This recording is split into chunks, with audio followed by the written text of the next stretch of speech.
अस्सलाम वालेकुम, welcome back बच्चों। जी हाँ, तो आज हम सेंट्रीपिटल फोर्स के बारे में बात करेंगे।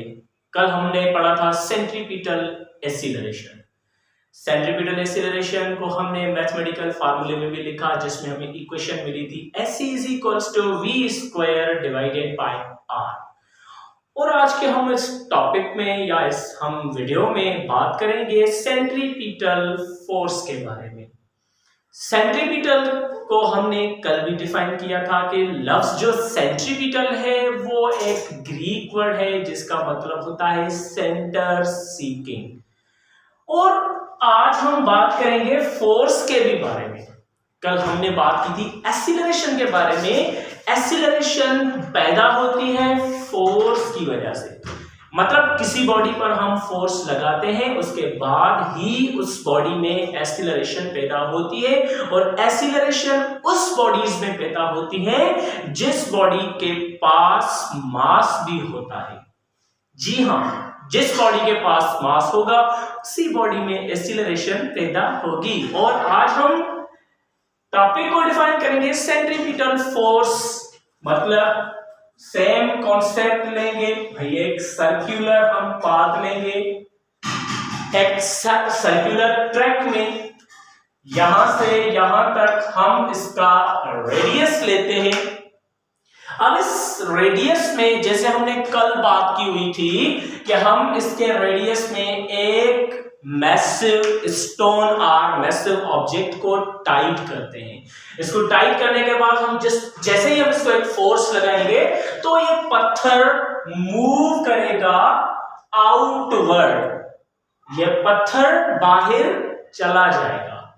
अब ये पत्थर बाहर क्यों जा रहा है? ये इसलिए क्योंकि इससे एक फोर्स लग रही है जो इस पत्थर को अंदर आने के बजाय बाहर लेके जा रही है। जी हाँ, बिल्कुल इस तरह से ही।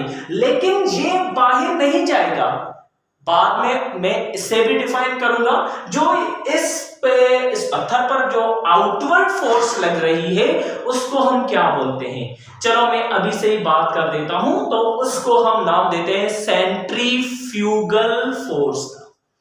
सेंट्रीफ्यूगल फोर्स क्या करती है? किसी भी ऑब्जेक्ट को अपने सेंटर से दूर करती है, लेकिन उस ऑब्जेक्ट को एक आउटवर्ड फोर्स लगती है, लेकिन एट द सेम टाइम वो पत्थर एक्सपीरियंस करता है अपने सेंटर की तरफ एक फोर्स। मतलब इस पत्थर के ऊपर एक और खिंचाव वाली फोर्स लगती है जिसको हम नाम देते हैं सेंट्रीपिटल फोर्स का।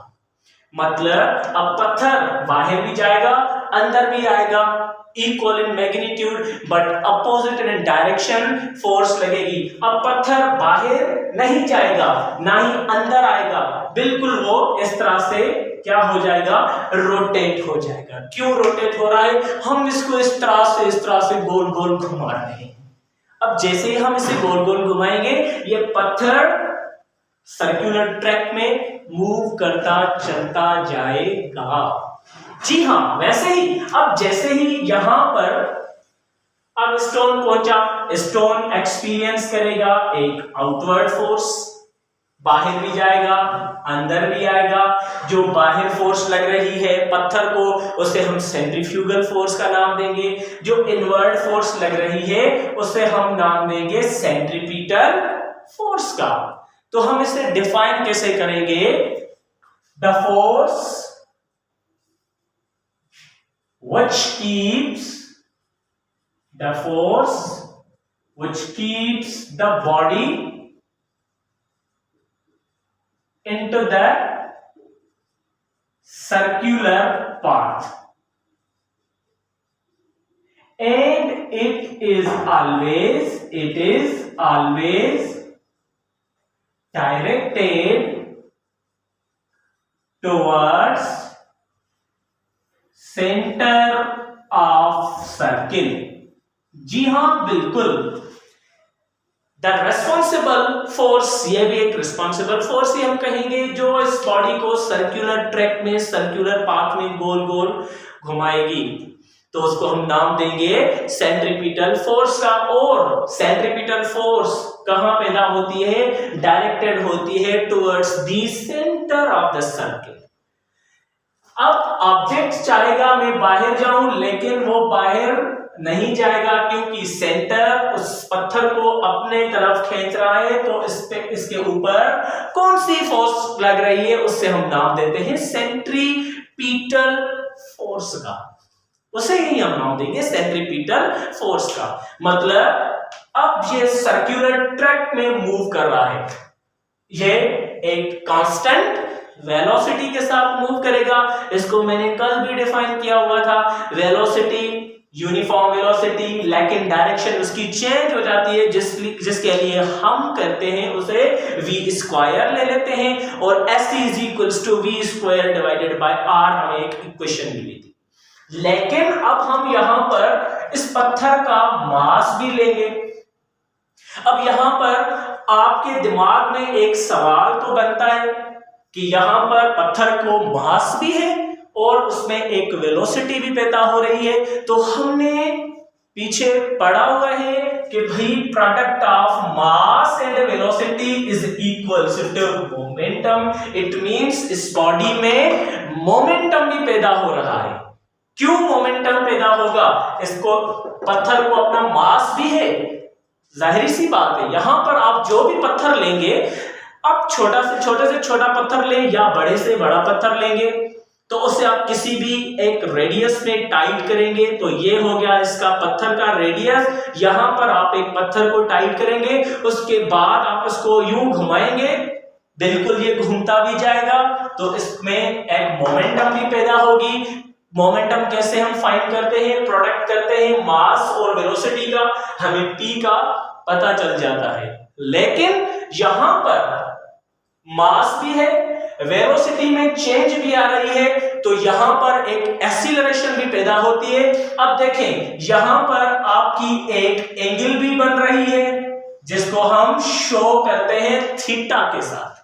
जी हां, यहां पर आपकी एक एंगल भी बनेगी, और ये एंगल हम कहते हैं रेडियंस में।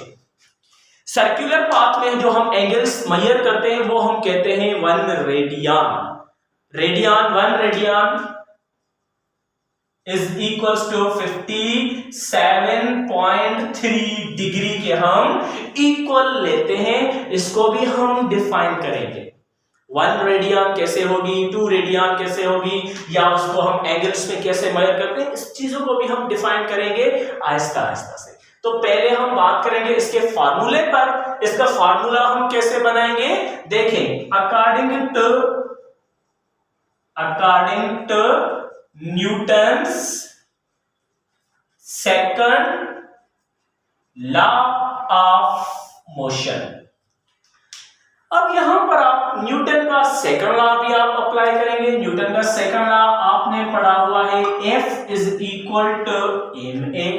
जी हां, यहां पर हमने पढ़ा हुआ है force is the product of mass and acceleration.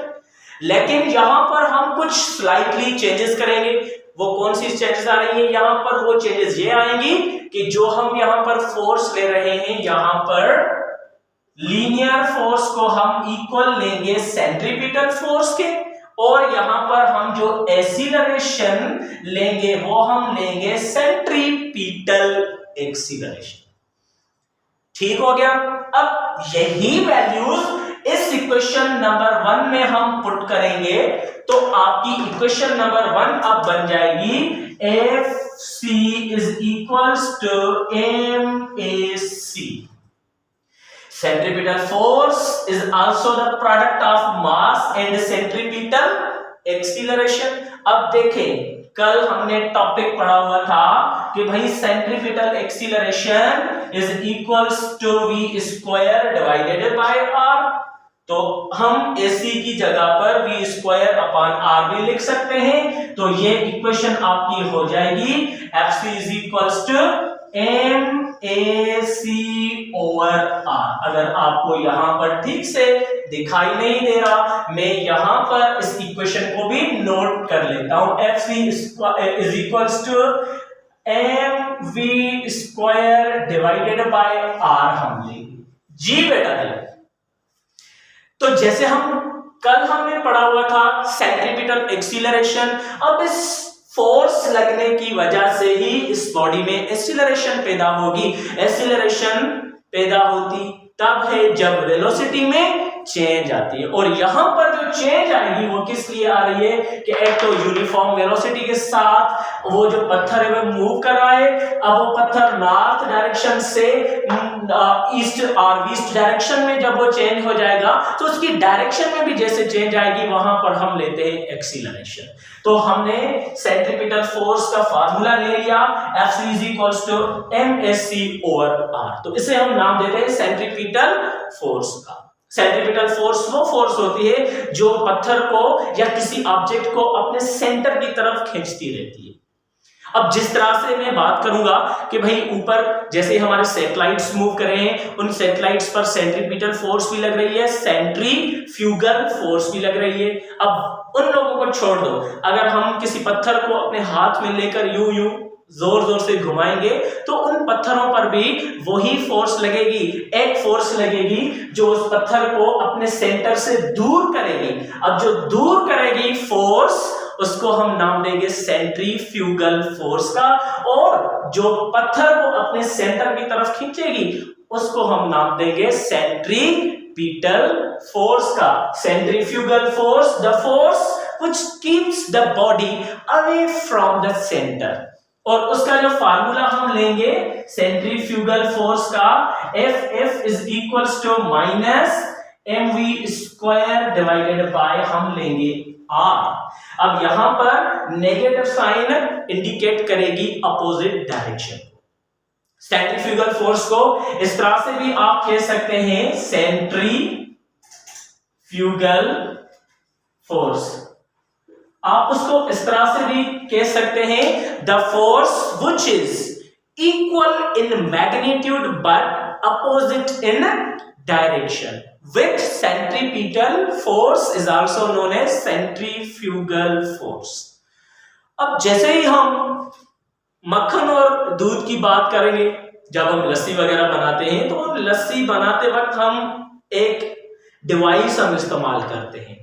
तो उस डिवाइस को इस तरह से हम जैसे ही रोटेट करते हैं तो बीच सेंटर से मक्खन पैदा होना शुरू होता है। लेकिन हमने ये देखा हुआ है कि वो जो मक्खन बनता है वो सेंटर से दूर होता वॉल ऑफ कंटेनर से जाकर लगता है। तो वो सेंटर से बना मक्खन वॉल ऑफ सेंटर तक जाकर पहुंचता है। That is because of centrifugal force. जी हाँ, वो मक्खन सेंटर से बनकर साइड में चला जाता है। किस लिए? सेंट्रीफ्यूगल फोर्स की वजह से। और वापस दूध की या लस्सी की लहरें जो है, जो वेव फ्लो पर जनरेट होती है, वो रिवर्स अपने सेंटर की तरफ आती हैं। जो सेंटर की तरफ वापस आ जाएंगी वो सेंट्रीपिटल फोर्स कहती है। इस तरह से आज का हमारा यह लेक्चर भी हमारा कंप्लीट होता है। अगर इन चीजों में आप लोगों को कुछ भी कंफ्यूजन है, यू कैन आस्क फ्रीली। आपको मैं एक सजेशन भी दूंगा कि अपने बुक्स पर कंसंट्रेट करें। ये सारी चीजें आपको अपने बुक्स में भी मिल जाएंगी। अगर आपको कुछ भी समझ में नहीं आ रहा है तो आप बिल्कुल कमेंट सेक्शन में सवाल करके हमसे पूछ सकते हैं। अपना ख्याल रखिए। इंशाल्लाह कल हम एक बार फिर से एक नए टॉपिक के साथ हाजिर होंगे। अल्लाह हाफिज।